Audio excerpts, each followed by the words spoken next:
Montreal Canadiens are currently the most electric, terrifying young roster in hockey, shattering expectations and records. But behind closed doors, their greatest strength is masking a catastrophic structural flaw. Is this current Montreal Canadiens team in your mind right now, actually a Stanley Cup contender? Yes, they absolutely are. Honestly, I really do not think you can look at it any other way. Playing in that legendary arena really is unlike any other arena in the entire league. This year, the Montreal Canadiens are fiercely competing for a top 3 spot in the Atlantic Division, and they have basically already guaranteed themselves a heavily coveted playoff spot. But beneath the surface of the highlight reel goals and the deafening crowd noise, there's a massive problem brewing. The media desperately wants you to believe that this young core is completely bulletproof. But if you strip away the hype, you will find a structural nightmare that threatens to tear their championship window apart before it even truly opens. If you want to understand the dark truth behind the NHL's biggest storylines, hit that subscribe button right now so you never miss a breakdown.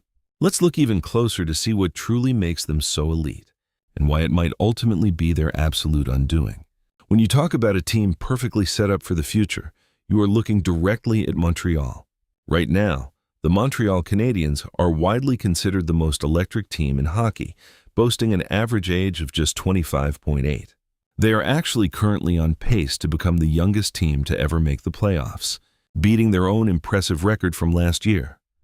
Montreal's youth and age clearly shows in exactly how they play the game. Speed, elite skill, and heavy deception are all key contributors to how this specific team completely dominates games.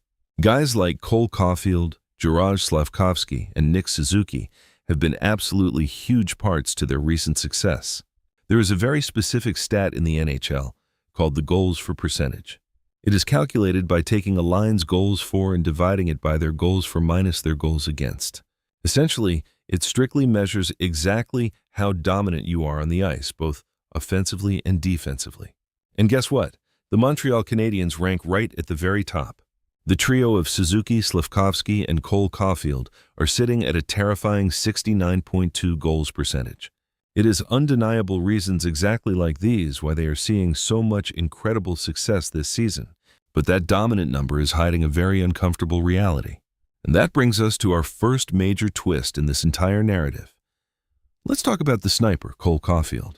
Caufield is currently sitting just one single goal behind Nathan MacKinnon for the entire league lead in goals. If he maintains this insane pace, he would become the first 50-goal scorer in Montreal since all the way back in 1989.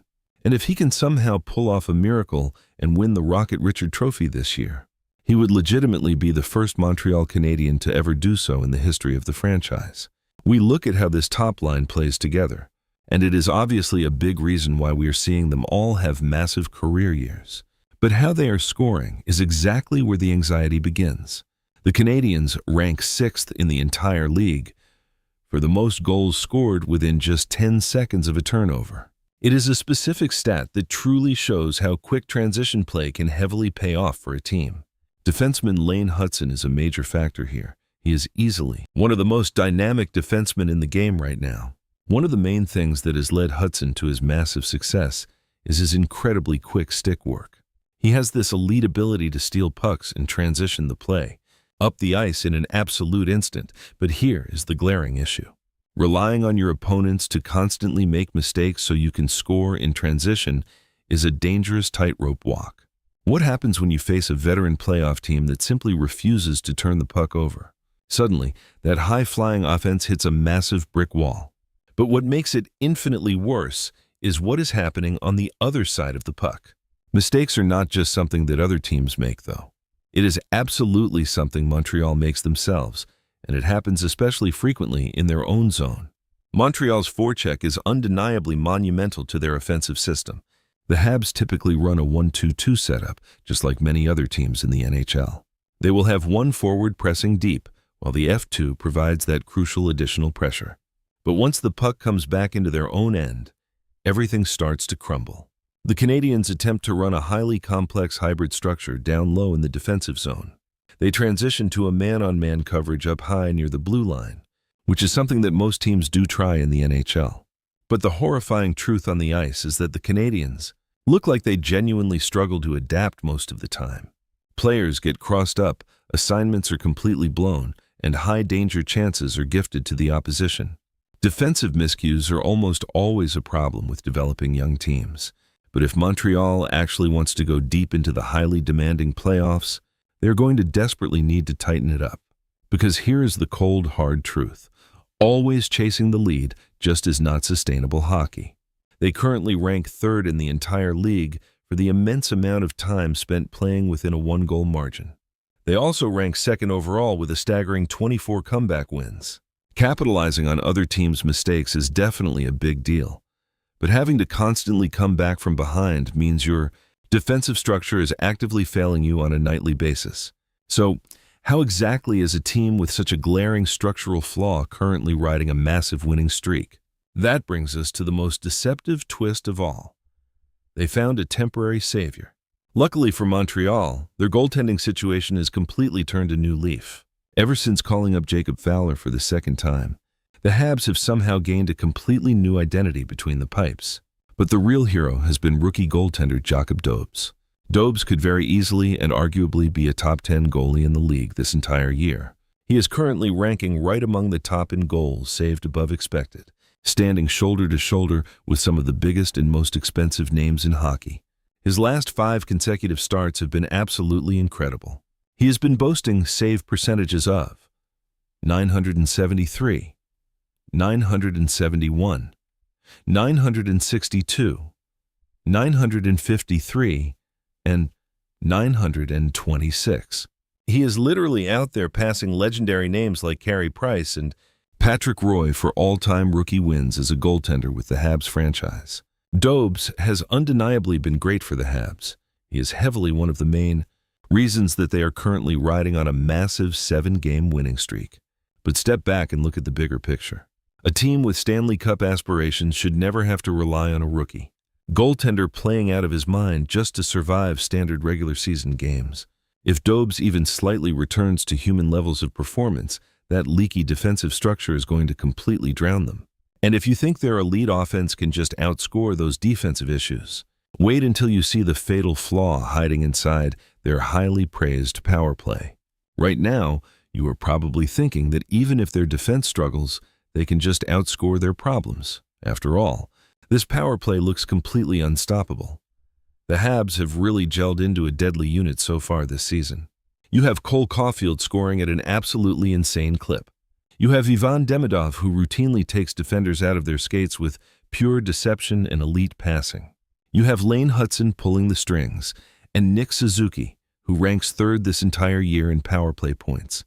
But what if I told you none of those star players were the actual main threat on the power play? That brings us to our next major twist. The entire league is terrified of the wrong thing. Juraj Slafkovsky is actually what teams tend to key in on during this Habs power play.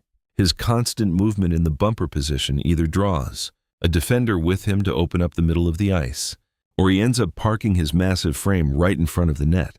This specifically gives the Habs a lethal one-time option, which tends to work a lot of the time. Everything they do offensively ties into this one specific key play that is entirely centered around Slafkovsky. We saw this exact scenario play out perfectly against the Islanders. On the first attempt, Suzuki actually does pass the puck to Demidov right in front of the net, but he doesn't capitalize on it. Once he misses, the Habs already know exactly what they are going to do next. They run it again, but this time they fake the exact same play.